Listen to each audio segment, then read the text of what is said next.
Today on the Wrestling Roundtable, WWE WrestleMania 29 and the career of Triple H.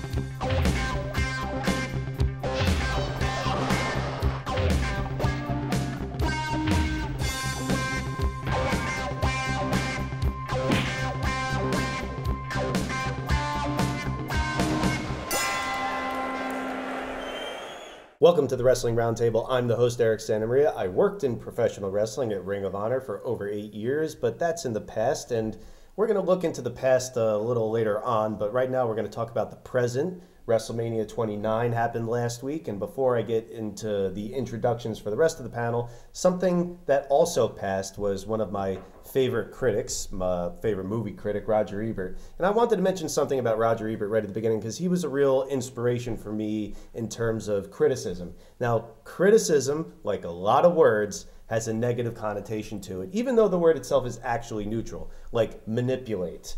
Criticism, you always think about, this and that and blah, blah, blah. But a film critic or critic of any kind, you could call us critics if you like, you have to have something good to say because you're not going to be employed too long if you're just shitting on everything for your entire tenure.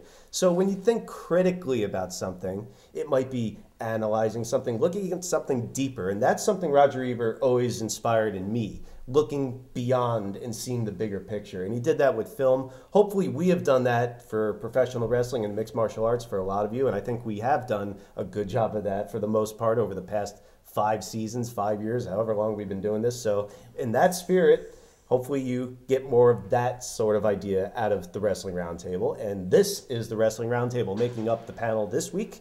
To my right, which is your left, Orlando O'Neill, a wrestling fan of 22 years. And also to my right, your left, the American Psycho, Alex Payne. You've been wrestling 7 years on the independent scene, but you've been a fan much longer than that, 25 years. And this man to my left, which is your right, he is the most decorated manager in Ring of Honor history, also a former wrestler. Been a fan of 28 years, and that is Shane Hagadorn. Thanks for rejoining us. Thank you. And we're going to talk, like I said, about the big event every year, WrestleMania 29. That happened a week ago. I really don't have too much to say about it, so I'd like to go to you guys first because you two were there. Mm-hmm. So being that this is the event every year, like even if you don't really watch wrestling at all and you're just maybe less than even a casual fan, people still tune in every year for WrestleMania. So this is the big show, 80,000 people in New Jersey, flying all over the world, this and that. What was it like being there live? Probably the best experience any wrestling fan could ever have. Me and my cousin, we got there early, tailgated at 1 o'clock. It was a great positive vibe that you got all around. You have fans dressed up as wrestlers, everybody's high-fiving, everybody's doing the yes, everybody's amped up, getting ready. Then once you get into the stadium, this place is massive. The setup, the stage looks awesome. It was just getting the whole experience, and even the matches, even if they came off average, just the crowd and the enthusiasm made everything that much better. It's a big festival every year for celebrating pro wrestling, right? Forget that Pro Wrestling National Day or whatever they did in the Armory. This is the real celebration. This is the real wrestling celebration. Right? You had stadium was electric. Everybody was amped up, much like Orlando said. There's people dressed up as Hulk Hogan, the Ultimate Warrior, or Randy Savage, and then when you get into the building, you see all these fans, whether it's old or new again, everyone's like buzzing. Like everyone's like, what match you looking forward to? What match you looking forward to? It was fun. It's an experience that if you're a true wrestling fan, you need to try to accomplish to see. Well, being that WrestleMania was in New Jersey, of course, everyone the past year was asking, you going, and a lot of us did.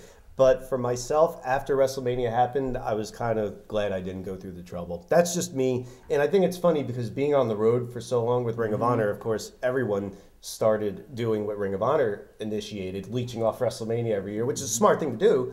But we were in the same town as WrestleMania for all these years, and I never went. Like, we drove past the building, but I never went. I just didn't really have an interest. And this year, I didn't even go when I could drive to it and then go home that night.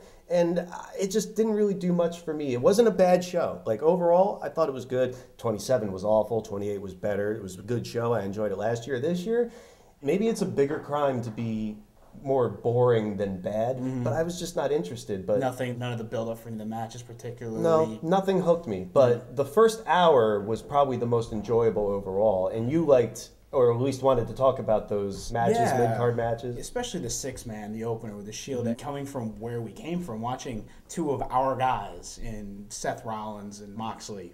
Dean Ambrose.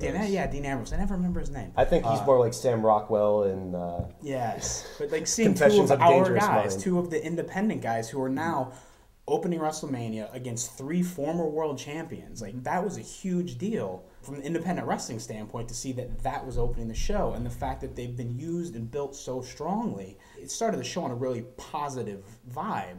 The one thing that was weird to me, it just felt like normal booking. I totally expected Ryback to be involved in that match, though, because it's very unlike WWE to not let the babyface get their heat back. And this whole time had been Ryback getting beaten by the Shield. Unless you're Zack Ryder. Yeah, that's very true. But the whole time, Ryback had been getting beat by the Shield, either directly or indirectly. So I figured WrestleMania would be the stage where he'd get his comeuppance on the Shield, and it wasn't. And I was happy for it. Well, it is a good thing that they used, like you said, 3 former world champions to put over the new guys in the opener, because they definitely needed it. And I do think the opener is the place where Randy Orton should be anyway. But... going into the Ryback-Mark Henry match, like you mentioned Ryback, I just thought it was weird. You have the guy lose in such an odd fashion with Mark Henry. I mean, I'd like the finish, if that's what you were going to do, but then to get your heat back and get the moral victory, it's hollow. It's really shallow. I think that was just their way of trying to keep those two characters strong, because Mark Henry had just came back. They're trying to push him and make sure that he stays strong in the people's faces, and Ryback's one of their new big up-and-coming stars, so... giving Mark Henry the win and then having Ryback shell-shock him, I think that was their But way. he's had like 16 years to be strong. Ryback's the guy now, don't you think? You would have expected him to win it, especially since the first match, the Shield won, and it's like, oh, you open it up with the heels winning. You would expect to have a baby face win the next match, and it's like, wow, you got 2 heels back-to-back winning, and even if it was like a cool counter to it, he's been on a kind of a losing streak lately. You would hope that WrestleMania would have like turned that for him a little bit. How was the live crowd for that match? Because that was one of the things when like talking to you as you were texting me during the show on and off, is that I never got the feeling that the live crowd came off as well on TV. So, like, how was the crowd for stuff like that? They're hot to be opening match. Second match, it came down a little There were bit. a lot of slow spots in the match, a lot of rest holds, so the crowd wasn't as lively for it. But when Ryback did the whole Feed Me More, there's a lot of kids, a lot of families, everybody was into it. Well, I'm glad that, for instance, one of our guys, Daniel Bryan, got his big WrestleMania win. The tease of rehashing last year at the beginning was cute. And it's nice that Fandango got a win over Jericho, and that's great and everything. But talking about the crowd, and we're talking about, before we went on camera, like the acoustics, because that's been a big thing. Like, does it translate well on camera? And I was saying to Rodney, like, we were at WrestleMania 20, and that didn't even translate. So I don't know if the setup of the building necessarily makes a difference. I just know by the time we got to the world title match with Alberto Del Rio and Jack Swagger, I was just bored. It wasn't a bad match. It was a fine match, but it just didn't interest me. I don't think there's a lot of interest in that match. I don't think it's a matter of like the match itself not being good or bad. I think just pure interest based on how it's been built up or how it's been forced or anything. It's just no one really wanted to watch that match for the world title. If it was Ziggler versus Alberto Del Rio for the World Heavyweight Championship, I feel the reaction for that match would have been a lot better. Another big thing about that match, a lot of the fans were chanting for Ziggler to come in and cash in the Money in the Bank. So instead of focusing on that match, where's Ziggler? When is Ziggler going to come in? The buzz is for Ziggler in that match. So that's a big part of it. The fact that that match even happened was one of the biggest issues I had with the show. I mean, I don't particularly care for either of them as far as watching them. Del Rio's never really drawn me in, and I think Swagger, while technically good, doesn't interest me as a character, especially in this role. But the fact that the guy got popped with a DUI and they still kept with the angle and kept with going that bothered me, because to me that's almost like saying he may not have failed a wellness policy, but he's in legal trouble. They're still just sticking with this angle, and we'll deal with it after WrestleMania, if they even deal with it at all. I found that to be almost a slap in the face of their own wellness policy, and for anyone else who's ever been punished for it. Well, I think the bigger problem is that the Mexican aristocrat is defending America. Yeah. But I also tried getting poor Brodus to trend on Twitter, keeping in mind that like P. Diddy gets to sing for however many minutes, and then Brodus Clay in an advertised match doesn't even get it. That kind of sucked for him. But not only that, but we didn't even get America the Beautiful. which is usually a staple in WrestleMania. Somebody comes out and sings it. Well, they had to depress the shit out of us with all the Sandy videos. Yeah. Like, what are they going to show Katrina next year? This doesn't make me want to watch wrestling, and neither does that. I'm coming home. Shut the fuck up. At least we don't have to hear that anymore. But we got more to say about WrestleMania 29 when we come back. Hi, this is the American Dragon Bryan Danielson, the best wrestler in the world, and you're watching the best wrestling talk show in the world, the Wrestling Roundtable. Welcome back to the Wrestling Roundtable. Switching up the panel just a little bit to my right, which is your left, Will Effin Brooks, fan of 25 years, and we were talking about WrestleMania 29, and now we're going to get into some of the big matches. I don't feel comfortable calling them all main events because the main event's the last fucking match. This double main event, triple main event bullshit's just marketing garbage. So I want to start like the McLaughlin group. Undertaker, Punk, go! This was the highlight of the weekend, of the whole WrestleMania experience, with Living Color playing CM Punk's entrance. They sounded perfect. The crowd was live. And even Undertaker's entrance, when he came out and all the hands are coming up trying to grab him. One of the guys that was sitting next to me, I'm not sure if he was from England or Australia, but he looked at me and he said, "You getting goosebumps too, mate?" And I was like, hell yeah. It's just one of those experiences that you have to be there to feel it. Those entrances alone were awesome, but the match they put on, they told a great story. Right, and I think there was a lot of hype and build up about, or pressure even about it. Can this live up to the Triple H and Shawn Michaels matches? And I think for the most part it did. The near fall where he hit the GTS and then bounced right off the ropes into the tombstone, like that could have been the finish. Yeah. I thought maybe it should have been. That was really Speaking good. of like the near falls, I thought there was one, and this was such a simple, tiny little thing. They got the fans to bite on a schoolboy being a potential end of the streak. A schoolboy ending the streak, and the fans bid on it. I think that was a testament to actually how well they've established Punk as a threat with that extended title reign, like a schoolboy. And how much of a heel would that have been if you would have beat the streak with a schoolboy? With a schoolboy. I didn't think for a second end that that way, but they got the fans in that moment to be in there, and like when he kicked out, they were, oh my god, like, And wow. And Punk wrestled that match so smart. He do all of Undertaker's moves on him, like old school on him. He was able to draw so much heat, and I think that added a lot to that match. I hate stealing moves. But the sit-up in the Anaconda Vice, That was the cute. best. That was the That's shot cute. of Yes. the WrestleMania. Yes. Now, Triple H and Brock, though, I've read a lot of different opinions on this. Some people said it was better than SummerSlam. Some people it was about the same. It was okay, but when we're getting into the spots where they're doing the Kimura spine busters or dropping gently onto the steel steps 4 times in a row, I think we got it after the first or second time. And a lot of people say the thing that we know Brock's a legit UFC fucking heavyweight champion. No one's buying Triple H is going to tap this guy out. So how do you think that match turned out? Kind of boring, actually. I actually was kind of talking to someone the whole time because the match really was not interesting to me at all. It has nothing to do with my Triple H hatred or anything because I actually thought it was going to be a good match.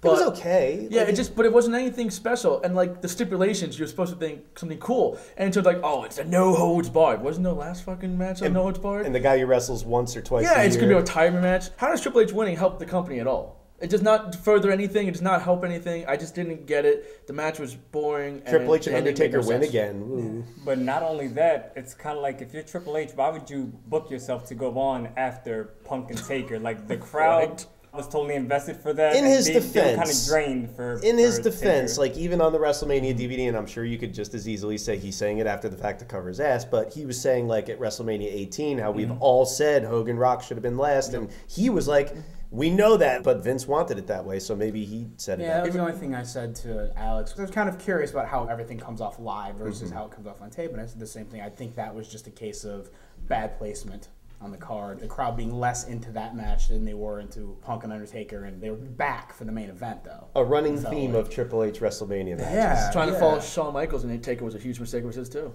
Well, following last year with Rock and Cena, when we sat down to watch it, like Rodney Lawrence and myself and a bunch of other people, on paper you go, Rock, Cena, of course. Those are the guys, the 2 biggest stars. But the match starts and I just wasn't feeling the spark. It wasn't the same to me as like Rock Hogan. Hogan.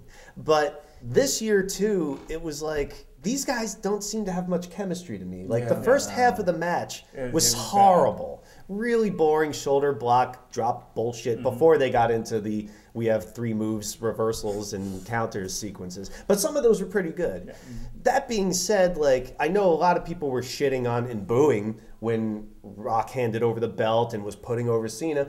I didn't mind that at all. That was the right thing to do. Yeah. That was the whole point of Rock coming back. Yeah. So now that we're going forward with Cena as champion again, what do you think about how that match turned out? Perfectly. The first half of the match was kind of filler until you get to the big build-up to the finish. But I think the build-up to the finish brought everybody back. Everybody was hitting their big moves, and especially the spot where John Cena went to do the people's elbow, and he came running off the ropes, kind of like he did last year, and right. he stopped when The Rock did the nip-up. Brilliant spot. Everybody in the crowd was like, after that, they just kept rolling, and it was perfect with Cena getting the win. And Cena did the exact opposite spot where Rock was going to do the you can't see me. It was going to give him the attitude adjustment. I'm thinking, if they just reverse it and have the same ending, that would be perfect. Cena did a good job of a lot of little, kind of what he did when he wrestled RVD. He did subtle little heelish things. That dance? Yeah.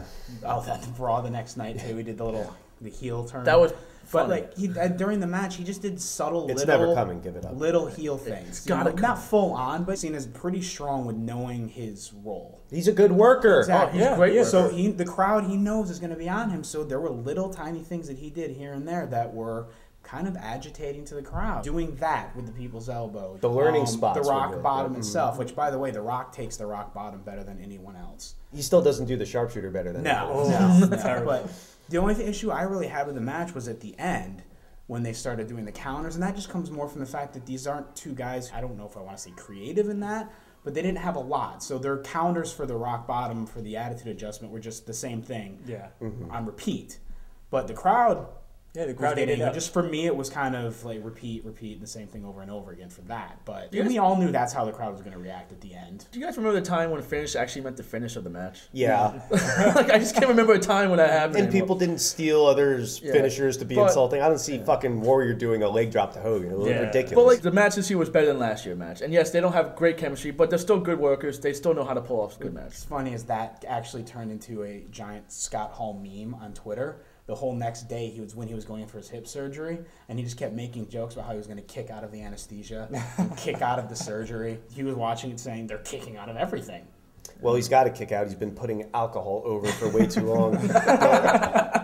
What do you think about the overall show, WrestleMania 29? Of course, everyone's already looking forward to WrestleMania 30 before the show's even over, but let's not get ahead of ourselves. What did you think about this WrestleMania? I thought it was good. The experience of being there, I thought it was great. Match-wise, quality-wise, I thought it was pretty good. It wasn't over-the-top great, but there was nothing too bad about it. Okay, nothing that I can't complain about. I want to ask you guys, because if you watch the show long enough, you know that I don't watch every week. I've seen only a handful of WWE shows in the last year, and this doesn't really interest me. I'm just not interested anymore. I used to be a huge fan, and I'm not anymore. So you guys who are more up on things, I wanted to hear what you thought about the overall show, because you're more into it, I guess, than I would be. Overall, I actually expected a bad show, and it actually turned out to be okay. It doesn't rank top 10, but it's definitely not one of the worst ones either. It ranks right kind of in the middle, which is fine. The matches all came off good. The omission of Antonio Cesaro and Kofi Kingston really kind of hurts the show, in my opinion. The timing wasn't all that bad, even though they did bump a match, but they had no stupid comedy segments backstage. P. Diddy was not on overly too long. No entrance went on way too long. Which is funny, because the matches to me weren't too long, but they still kind of dragged. Maybe it's just because I'm not into it. What do you think about the show? That was one of the things that I actually really liked too, is the fact that there weren't all these backstage skits with Snoop Dogg that kept the flow going. The fact that instead of dumping, say, both the Rock and Cena video package before the main event, that they sprinkled them through the show instead of having this like really the Oscars dragging. Yeah, instead of like this 15-minute segment of hyping up the match, it was sparsed out during the show. It was more of an extended build throughout the show for the main event instead of here's all the hype in one sitting, bam. Well, it is kind of funny when you're used to this sort of bullshit that, there's no half-an-hour entrance with Flo Bryce Rida? Clay's mother dancing. Not only that, but there was only one diva on the show, AJ Lee. There were no diva matches or anything. Well, when it gets to like 10 after 10 and Triple H finally beats Brock, I'm like, goodbye, Brodus. No chance for you. But speaking of goodbye, next week is going to be the last Wrestling Roundtable. And before we get into our next talk about Triple H's career, I wanted to make an announcement that this is going to be my last show as the host of Wrestling Roundtable, because next week, Delirious is going to be taking over as the host of Wrestling Roundtable. And Delirious, I've been doing this a long time. This is, our 69th show, and we've done 50 radio shows, blogs, teasers, tons of material, which you can find on WrestlingRoundtable.com, YouTube, Facebook, Twitter, etc. Blog Talk Radio as well. A lot of plugs I got to get in here. But This is the last show for me, and it's going to take a lot of work, Delirious, and you haven't hosted before, so I'm telling you right now, you better get to training. It's not easy to do. So coming up next, it's Triple H's career. Next week, Delirious. Is it hot? You guys are here, eh? What is that?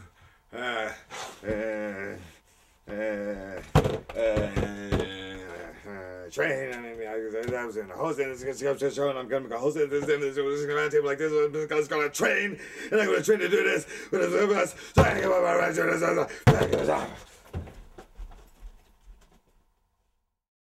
Actually, but Shane, the thing you were saying though, I can't really blame them for giving a guy a heel who got in trouble and still got away with it. Still, you know, I mean, it's still just adding to his heel list. Yeah, but I mean, it's not like they're talking about the fact that he got popped for DUI on TV. It's just, I know. like, no, I hear what you're saying. I hear what you're saying. But they already he's invested in in legal trouble for things that people get fired and suspended for, Yeah. and he's in a main event program. Yeah, because they already invested in it. That's, you know, Yeah. they couldn't pull out. That's the same thing like when they do like years ago if it was like Regal or somebody, right? And they're like, well, let's just keep him on until Monday and we'll write him off. Yeah. It's like an extended version of Yeah. that. Like, It's it's all up to their discretion. Yeah, But it's still like shit. Because other people have gotten them, you know, they get hit and they have dropped the belt right off the bat. Well, it's all fucking Orton didn't get suspended and he got caught in the signature pharmacy thing. Same for Batista, right? Batista was on that list too, and that's what Booker was pissed, like, oh, why do I get suspended and he doesn't get shit? because they're in the main event program. He just want to kick his ass, so he got his. All right, Supposedly Batista had a different version of that Yeah. when he came on MMA Uncensored. Really? yeah, he never bought anything from them, which means I got my shit somewhere else. No, Funaki bought it. Oh, okay. Played it on the Asian. In the deep. And then, Wouldn't it be hilarious if someone came out to that as well? Poppy's got a brand new bag. Who would do that though? Like, what? Jake the Snake. Oh. Well, he's looking good.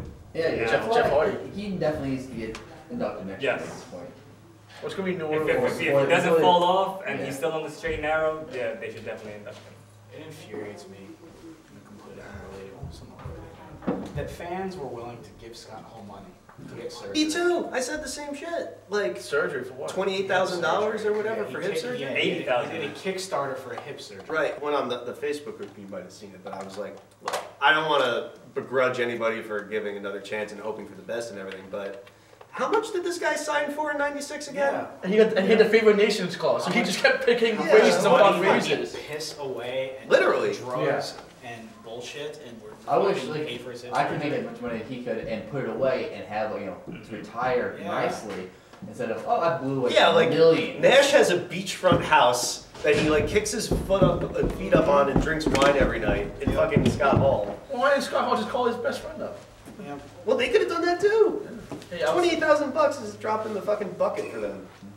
I think like doesn't Kurt Angle get that like just for one, just for like a 5-minute match and an independent? Yeah, I felt the same way. Vomitous. The more he talks, the more I'm starting to like him. So. Oh, Kevin Nash is the smartest He's the man best. in the history of professional wrestling. Yeah, I got Boom! How'd you like the Soul Ziggler?